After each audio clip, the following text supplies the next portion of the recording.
વડોદરા શહેરના પાણીગેટ રાજારાણી તળાવ પાસેના મેદાનમાં ધમધમતા જુગારધામ ઉપર 10 દિવસ પહેલાં એસએમસીની ટીમે દરોડો પાડ્યો હતો। ત્યાર પછી ગઈકાલે ફરી વખત પાણીગેટ પોલીસ ઊંઘતી ઝડપાઈ હતી।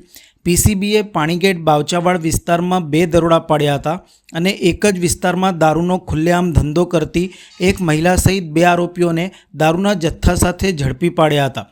પાણીગેટ પોલીસ સ્ટેશનમાં 2 પોલીસ ઇન્સ્પેક્ટર છે। આમ છતાં કાયદો અને વ્યવસ્થાની સ્થિતિ સાવ કથળેલી હોય તેવી સ્થાનિકોમાં ચર્ચા અને આક્ષેપો છે।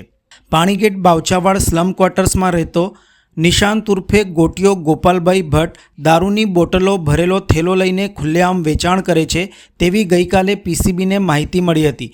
જે આધારે પીઆઈ સીબી ટંડેલની ટીમે દરોડો પાડ્યો હતો અને આરોપી નિશાંત ઉર્ફે ગોટિયાની ₹23,100ની કિંમતની દારૂની 77 બોટલ સાથે ધરપકડ કરવામાં આવી હતી। પાણીગેટ બાવચાવાડ સ્લમ ક્વાર્ટર્સ વિસ્તારમાં પાયલ હરીશ થાપા નામની મહિલા પણ દારૂનો ધંધો કરે છે તે અંગેની પીસીબીને બાતમી મળી હતી।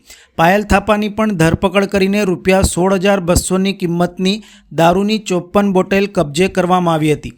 પીસીબી દ્વારા પાણીગેટમાં ચાલતા દારૂના 2 ધંધા ઉપર એક સાથે દરોડો પાડ્યો હતો। આ દરોડામાં પણ પાણીગેટ પોલીસ ઊંઘતી ઝડપાઈ હતી। ખોડિયારનગર ડીમાર્ટ પાછળ મણિનગર સોસાયટીમાં રહેતા પવન ઉર્ફે ગોલુ બંસીલાલ તોલાણીની ₹10,450ની કિંમતની દારૂની 38 બોટલ સાથે ધરપકડ કરી કાયદેસરની કાર્યવાહી કરવામાં આવી હતી।